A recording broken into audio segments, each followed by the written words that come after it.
Another warm day in southwest Florida. Storm Patrol member Pedro Blanco sending this picture in. It shows us exactly what's going on in southwest Florida.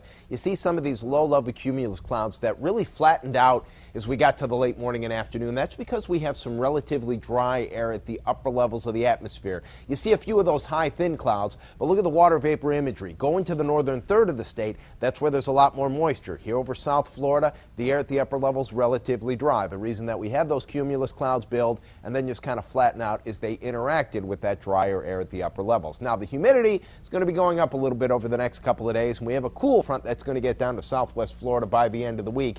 We'll start with patchy fog tomorrow morning, probably going to be foggy Wednesday morning too. After the fog, relatively uneventful and warm weather day. 76 degrees at noon, 79 degrees at 5 o'clock. Skies will be mostly sunny as we get to the afternoon hours. But here it comes, a front. Well, does it get here? Not really. This front is going to be gradually getting closer over the next couple of days. We'll stay on the warm side of things with high temperatures staying in the low 80s.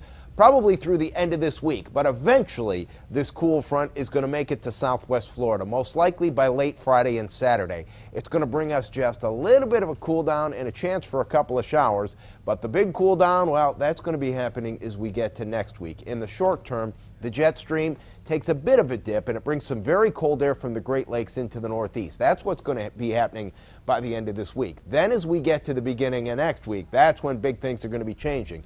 The first front, kind of opens the door to Canada and lets that cool air kind of leak out into the Great Lakes. But then as we get to the beginning of next week, strong high pressure builds in and it brings a lot of cold air, bitter cold air, into really the middle section of the country. It's eventually going to be cold air that spreads a little bit farther to the east. By the beginning of next week, that front will be sweeping through southwest Florida, and we're going to get significantly cooler. And it looks like the cool air may stick around for a while. Now, tomorrow morning, here are the foggy spots. 56 in LaBelle, 57 in Lakeport, 58 in Immokalee. We'll start with 55 in Arcadia, where it's also going to be foggy. 61 in Rotunda with a 60 in Northport, 60 in Lehigh Acres, 63 on Pine Island with a 64 on Bonita Beach. We'll be at 60 in Golden Gate and 63 first thing in the morning in Naples. Boaters, we're going to have a relatively light wind day. Winds will be from the southeast at about 5 to 10 knots. After the morning fog, another day like today with mainly sunny skies and a high of 81.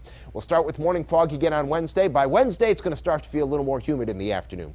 Thursday, that front gets closer, so scattered showers in the forecast. On Friday and Saturday, the front will just kind of be meandering, especially over Collier County. So a few isolated showers possible Friday and Saturday. It is going to be a little bit cooler and a little less humid, too. But the real cool down going to be happening Monday night, Tuesday, and Wednesday. And we're going to talk more about how long that cold air is going to stick around, because it is going to be a pretty significant cool down, just not happening until we get into next week. Should be a nice warm weekend. That's your Storm Patrol forecast.